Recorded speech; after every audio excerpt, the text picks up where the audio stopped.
다른 사람들은 모두 잘 살아가는 것 같은데 나만 그렇지 못할 때 어떻게 하면 맘 편히 잠들고 즐거워할 수 있을까요? 마음이 둘로 나누어지지는 않았는지, 성공이나 관계를 우상으로 삼지는 않았는지 돌아보고 회개하십시오. 누군가를 미워하고 있지는 않은지 살펴보고 용서하십시오. 마지막으로 기도하며 하나님의 얼굴을 구하십시오. 주님의 임재와 사랑을 마음으로 느끼십시오. 어떤 어려운 상황에 놓이든 하나님 안에서 안전하리라는 사실을 실감할 것입니다. 오늘은 형편이 어떠하든 한결같은 기쁨이라는 제목으로 함께 나누려고 합니다. 오늘은 시편 4편의 말씀인데요. 시편 4편의 말씀은 우리가 잘 알고 있기로는 탄식시라고 알려져 있습니다. 자신의 상황에 대해서 탄식하면서 지은 시라고 알려졌는데요. 그런데 한편으로는 이 시는 탄식시지만 한편에서는 신뢰시라고도 이야기합니다. 왜 신뢰시라고 얘기할까요? 탄식하고 있는데 신뢰한다? 뭔가 조금 이상한 것 같아요. 그런데 여러분, 우리가 한번 다르게 생각해 보기를 원합니다.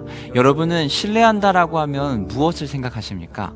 여러분이 누군가를 신뢰한다면 그 사람은 어떤 사람입니까? 신뢰한다라고 얘기할 때 어떤 상황과 조건이 맞아야지만 여러분 신뢰합니까? 아니면은 신뢰한다라고 하면은 내 상황과 여건에 상관없이 그 사람을 믿고 갈 수 있다는 겁니까? 아마 우리가 누군가를 신뢰한다라고 하면요, 상황에 상관없이 그 사람을 믿는다라는 겁니다. 이 시인은요 이런 마음으로 시를 썼습니다. 자신이 처한 상황이 쉽지 않고 어려운 상황이지만 그러나 자신이 믿고 있는 하나님, 신뢰하는 그 하나님을 끝까지 믿고 간다라고 얘기합니다.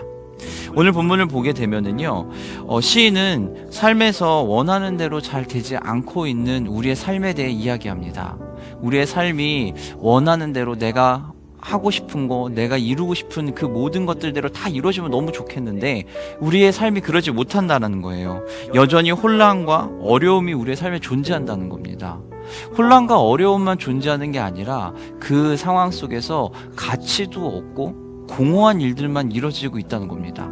내 기준과 판단 속에서 더 이상은 이제는 가치 있는 것이 아닌 일들이 벌어진다는 거예요. 가치가 있다 없다라고 얘기할 수 있는 것은요, 그 기준이 어디에 있느냐에 따라 달라집니다. 나에게는 아주 소중한 것일 수 있지만, 아주 소중한 가치일 수 있지만 상대방이나 다른 사람에게는 가치가 없을 수 있습니다. 왜냐하면은 기준이 다르기 때문에 그래요. 시인은 이렇게 얘기합니다. 인생들아, 어느 때까지 나의 영광을 바꾸어 욕되게 하며 헛된 일을 좋아하고 거짓을 구하는가? 라고 얘기해요. 헛된 일을 좋아하고 거짓을 구한다. 이것은요, 시인의 입장에서는 가치 없는 것, 신뢰할 수 없는 것이라는 거예요. 무엇에 신뢰하고 어떠한 기준을 두는지 봤을 때 세상 사람들은, 흔히 얘기하는 세상 사람들은요, 우리의 기준과 다른 것들을 구하고 있다는 겁니다. 어쩌면 그것이 너무 가치 있는 것처럼 보일 수 있지만 그러나 알고 보면은 전혀 그것은 가치 있는 것이 아닌 것일 수 있다는 거예요. 우리의 삶은 이처럼요, 혼란과 어려움과 혼돈이 끊임없이 이루어지고 있습니다. 세상에서는 끊임없이 우리에게 성공할 것을 요구하고요, 성공이 중요하다고 이야기합니다. 그러면서 관계나 성공에 우리의 기준을 두고 그것을 위해 살아갈 것을 이야기합니다. 그런데 우리가 세상의 기준인 성공과 관계 또는 미움과 다툼 또는 분노와 같은 것들에 대해서 기준을 두고 살아간다면요, 나의 이익과 나의 채움과 나의 욕심을 기준을 두고 살아간다면요, 우리는 그것들이 모두 우상이 될 수 있다는 겁니다. 성공하는 거 중요한 일입니다. 부유하게 살고 넉넉하게 삶을 사는 거 굉장히 중요한 부분입니다. 하지만 그것이 단지 나의 유익을 위함이고 나만을 위한 거라면, 그리고 그것을 얻기 위해서 내가 다른 모든 것들을 다 짓밟거나 다른 사람에게 피해를 준다든지 다른 사람에게 무언가에 압박을 한다든지와 같이 피해를 준다면요, 그것은 우리에게 우상이 될 수 있다는 겁니다. 무엇을 위함이냐는 거죠. 하나님을 위해서, 하나님 안에서 우리를 보냐, 아니면 세상의 기준에서 보냐라는 겁니다. 세상의 기준에서 본다면 하나님 안에서 살아가는 우리의 삶은요, 정말로 가치 없어 보일 수 있습니다. 시간 낭비인 것처럼 보일 수 있다는 겁니다. 우리의 삶은요, 하나님 안에 있을 때 안전하고, 그리고 하나님 안에 있을 때 기뻐할 수 있습니다. 오늘 6절에서 시인은 이렇게 고백합니다. 여러 사람의 말이 우리에게 선을 보일 자 누구냐 하오니 여호와여 주의 얼굴을 들어 우리에게 비추소서. 여호와여 주의 얼굴을 들어서 우리에게 비춰 주십시오 라는 것은 주님의 임재를 구합니다. 주님의 자비하심을 구합니다 라는 겁니다. 하나님의 자비하심과 임재가 있을 때 우리는 안전함을 느끼고 우리는 그 안에서 기쁨을 누립니다. 왜냐하면 세상 사람들은 계속해서 얘기하거든요. 우리에게 선을 보일 자가 누구냐, 너에게 선을 보일 자가 누구냐라고 끊임없이 물어보거든요. 그러니 우리에게 선을 보이고 우리에게 기쁨을 주시는 그 하나님을 우린 구할 수밖에 없는 겁니다.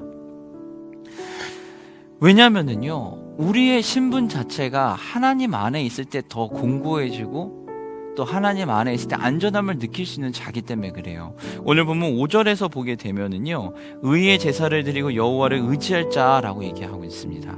의의 제사를 드리고 여호와를 의지할 자, 그 사람이 바로 어떤 자일까요? 경건한 자라는 거예요. 그 위에서는 경건한 자라고 얘기하거든요. 그럼 그 경건한 자는 누굴까요? 바로 신앙이 있는 자, 우리들, 기독교인 우리들이라는 겁니다. 그렇기 때문에 우리는요, 아주 편안하게 기쁨을 항상 누릴 수 있는 조건이 하나 있는데 그것이 바로 어딜까요? 하나님 안에서라는 겁니다.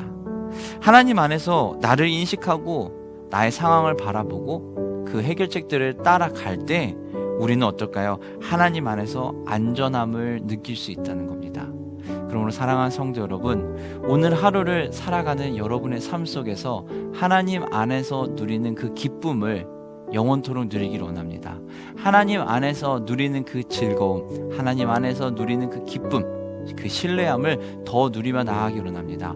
상황이 어떠하든지, 형편이 어떤 상황에 있든지 간에 다른 사람들은 잘 되고 나는 못 되는 것처럼 느껴진다 할지라도 그 상황에 매여 있는 것이 아니라 하나님 안에서 하나님이 이뤄주시는 그 기쁨을 누리며 나아가는 여러분의 삶이 되시기를 오늘 하루가 되시길 주님의 이름으로 축원합니다.